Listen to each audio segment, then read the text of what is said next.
Hello. Finally got around to making this.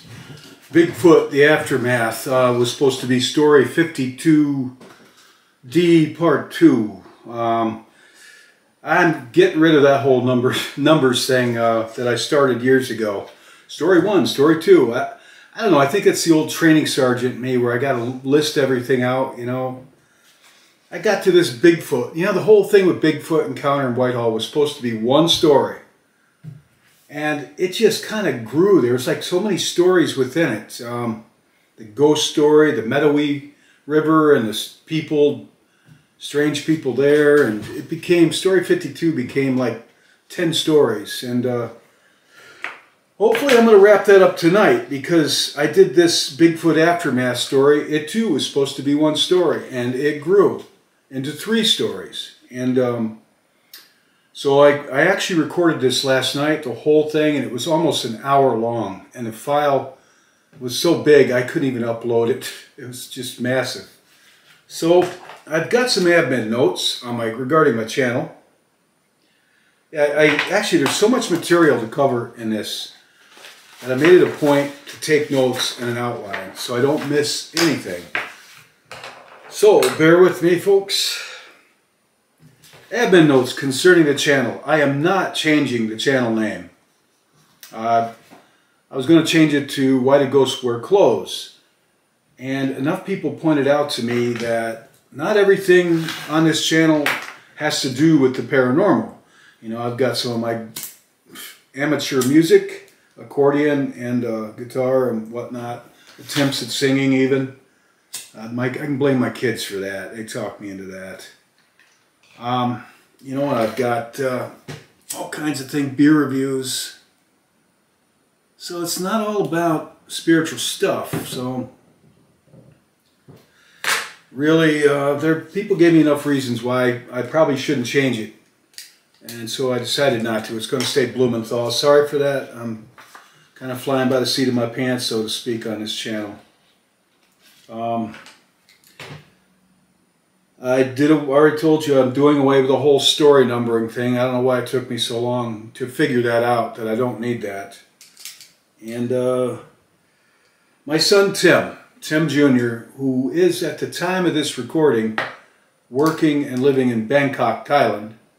We keep up with each other on the internet, thankfully for the internet. And he's been helping me with the thumbnail art. If you look at, you might note some kind of fancy, nice thumbnails that my stuff looks, compared to his work, my stuff looks like some first graders drawing with crayons, you know. So he got in there and decided to give his old man a little helping hand with some of the artwork.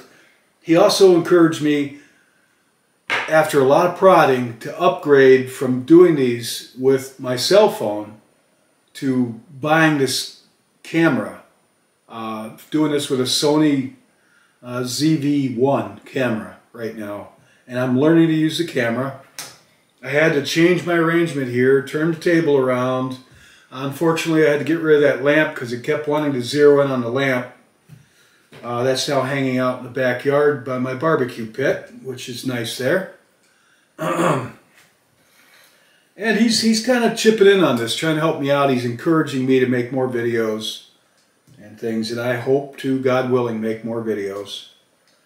All right, I want to get on with this this Bigfoot Aftermath, which relates to my last story. Was about my encounter with Whitehall's Bigfoot, story 52D. My encounter with Whitehall's Bigfoot, my second encounter. I encountered it twice. The first time was when I was living in the woods. And that's also on this 52 series. And about 6 months later, it found me. And it came into my house, and that's story 52D. And it was quite a traumatic experience for me to have this thing do what it did. It came into my house and confronted me and trashed my furniture. Threw stuff all over. It was a pretty traumatic event. So there's actually, the story doesn't end there. There's actually a lot more to it. It developed, and This is about what happened after that story. The next one's going to be some things I put together that I think are very interesting about this entity, black with red eyes, and I think you might be surprised what comes of this. And the third part of this that I maybe hope to get to tonight is John Carlson, a man who I think he lives in New Jersey. He reached out to me. He found this story, and he had these visitations by similar beings, black with glowing eyes, since he was a child. They visited him regularly and terrified him. And he had some other encounters with them in life. And more recently, he had quite a revealing encounter with them, not just alone, but with another person with him. And not just once, both those people experienced this thing twice. And that is going to give some answers about who they are, where they came from, quite a bit. So I hope you tune into those, and I will definitely give you links in the description to all the stuff I'm talking about, including John's site. He's got a dedicated website to this entity. And he also has it's a really, really cool, what's it called? Oh God, where they talk like on a radio. I'll get to that. Oh God, I got brain numb. Let's see. He was interviewed. Him and this other guy that encountered was interviewed, you know, remotely, but it's like a radio talk show. I'll think of the word for it. But I'll put a link to that, and I'll talk more about that as I go through these. All right, let me get on to the meat of this matter here. And I want to start out. Now, I believe this thing, honestly, is demonic, is evil. Firmly believe it is. And so does a lot of people, and some people don't. Well, I asked them, did they ever encounter it? And up close, or they just see a picture of it, or did they capture an image running through the woods? If they've ever encountered it where it confronted them, like John has, myself, and some other people, they will know that is evil. With that in mind, you know, I don't like giving a lot of credence to what is evil. And I'm going to quote something from C.S. Lewis, who was a British author in the 1930s and 40s, I think 50s. And he wrote Narnia. He wrote a book my mother gave me called Screwtape Letters. Screwtape Letters is where a demon is instructing another demon how to win souls, how to steal souls, that is, in subtle ways. And so that's what Screwtape Letters, and this is a quote from C.S. Lewis out of Screwtape Letters. There are two equal and opposite errors into which our race, that is humans, can fall about when it comes to the devils, or demonic. One is to disbelieve in their existence. The other is to believe and have and feel an excessive and unhealthy interest in them. Again, there are two equal and opposite errors into which our race can fall about the devils. One is to disbelieve in their existence. The other is to believe and to feel an excessive and unhealthy interest in them. With that in mind, I want to get through this, and I want to move on to something else, God willing. I hope I do, and I plan it. I know there's a lot of people that don't believe in demonic stuff. They don't believe in hell. They don't believe in the devil. And then you got, like C.S. Lewis said, those that do, and they have an unhealthy interest in them. All right, about my experience. I made this video last night. It was about an hour long, so I broke it into 3 subjects. I already discussed that. The aftermath of my Bigfoot encounter. I was pretty shook up, pretty badly. I couldn't talk about it without getting shaky, you know, kind of jumpy, kind of post-traumatic stress syndrome, for sure.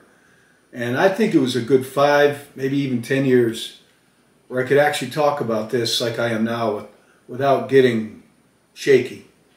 And when I drew those pictures of it, really as simple as they were, black with red eyes, I had a bad feeling about it. bringing this up, and I want to tell it because I think, like John too, I think people need to know that these things exist and maybe what they are. In Whitehall, they've got Bigfoot Festival. They've got Bigfoot festivals. They're going out. Look, I'm all for having a good time.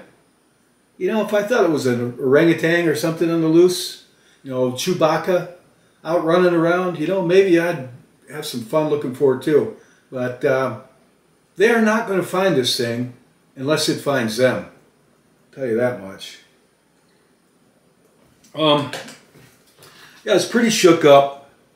A local guy that covers from the area, Whitehall, who covers Bigfoot and all that, he had a town meeting in the library. He put out in the paper, anybody that's experienced anything with Whitehall's Bigfoot, please meet, you know, on a Saturday or something in the library at noon where we could talk about what we experienced. And some of my friends encouraged me to go to it, and I said, there's no way, you know, I'm new in this town. I was a training sergeant in the town. There's no way I'm going to go there and make a fool of myself and tell people that I saw this thing twice, and the second time it came into my house and traumatized me like it did. There's no way I was telling that publicly in a small town. And it probably was a good idea.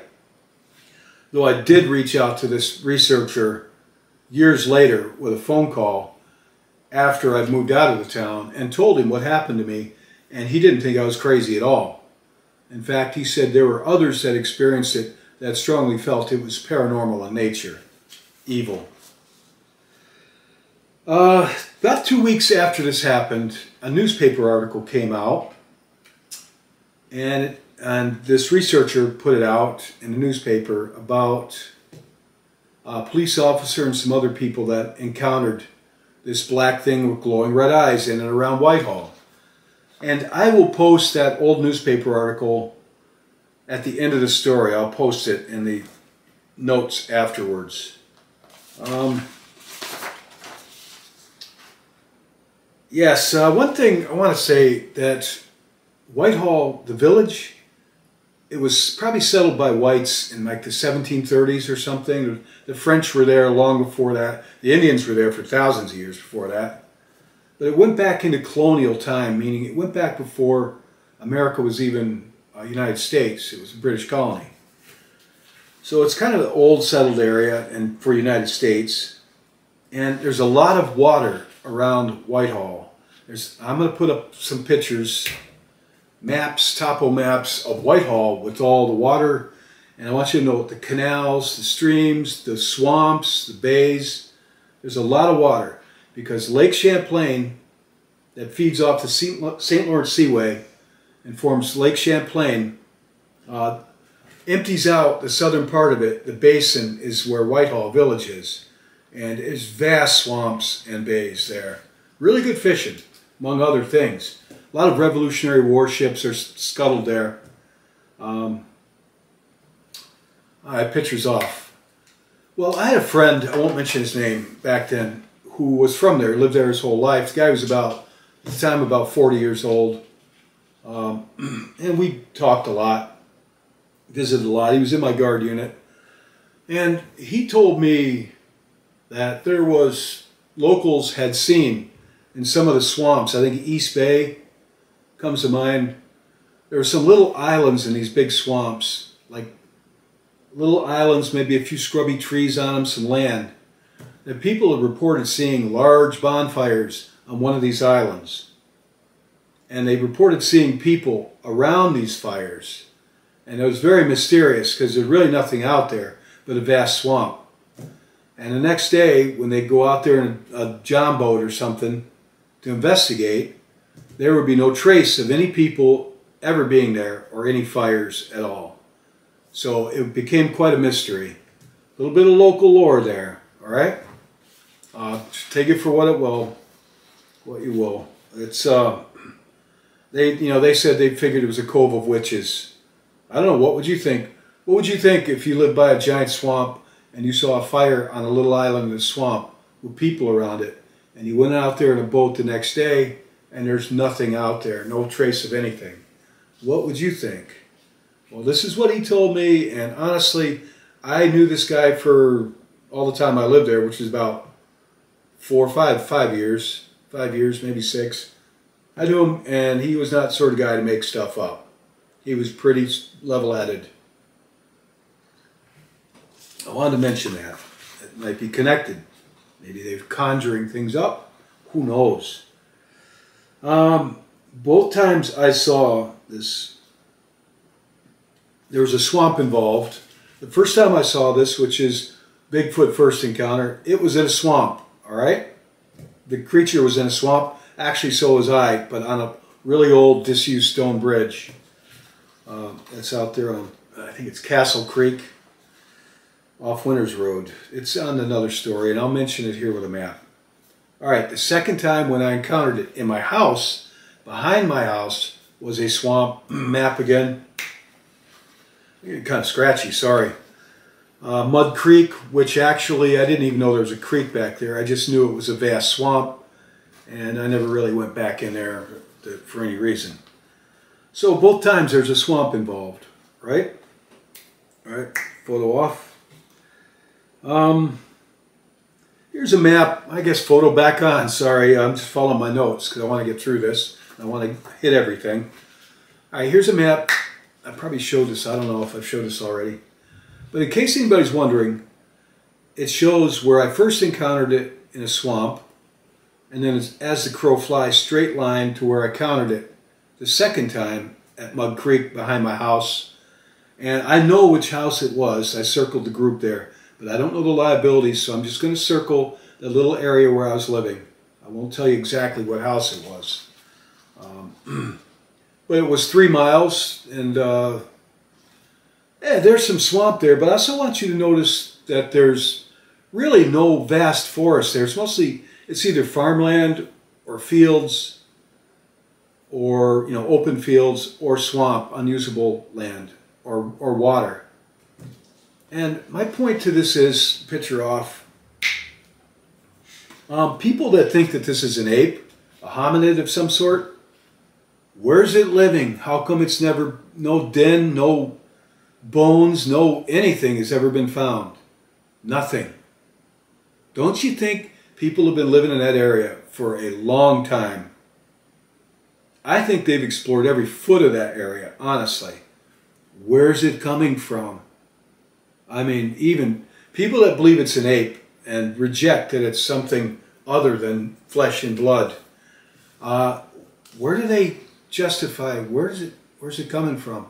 Where's it live? I mean, if it's flesh and blood, it dies too.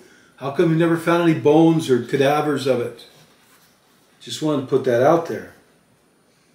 Well,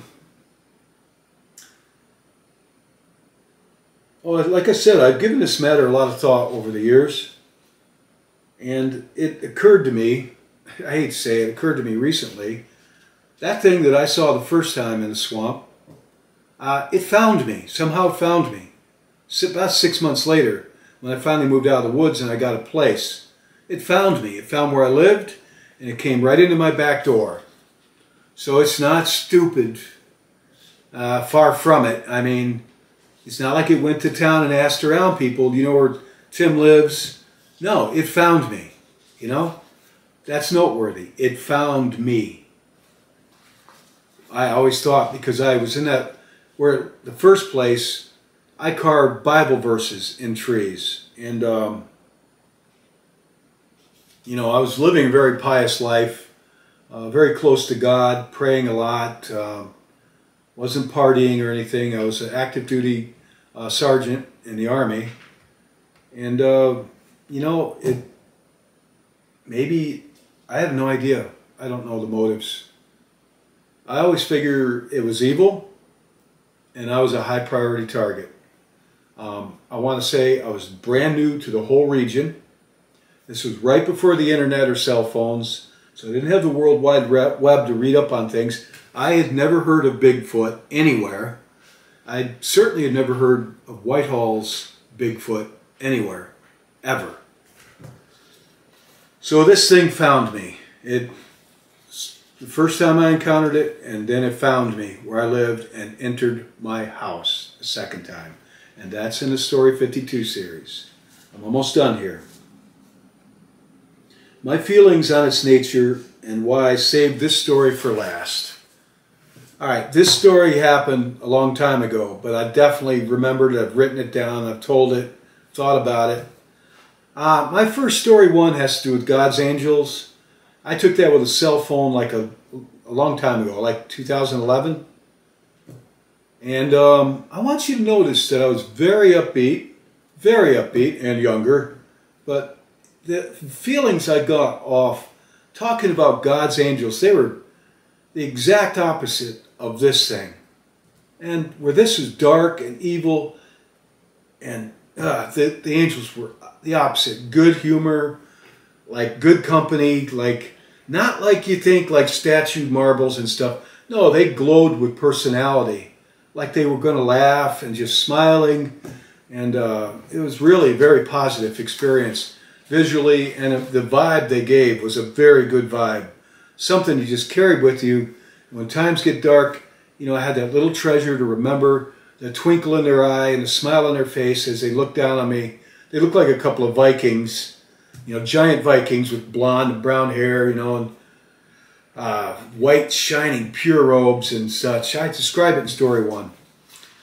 And it was a very positive experience, whereas this was the exact opposite. So I give God the first fruits. The first 16 stories are all about God and his angels. And I think my first parachute jump, that story has an angel in it. And the man on the bridge, I think, was an angel sent to save my life. And they were very positive experiences. And the visage and the vibe from these was very, very positive. Compared to these things, dreadful, awful. So I gave God the first, and I saved this for last. And this isn't last, but it's really close to it. I've got a few other stories to tell. But I wasn't going to give these things first fruit of this, my efforts here. Okay, the next part after this is going to be something I think is worth listening to, some things I put together. That this thing isn't alone. What is it? Where does it come from? Part 2 and Part 3 that I hope to get to tonight will address those questions, and especially Part 3 with John Carlson's experiences and input gives a pretty good clue, very, very unique clue on where these things come from and what they are about. So thank you, and stay tuned for the next part. Aftermath, what are they? I think that's what I'm going to call it. Thank you very much.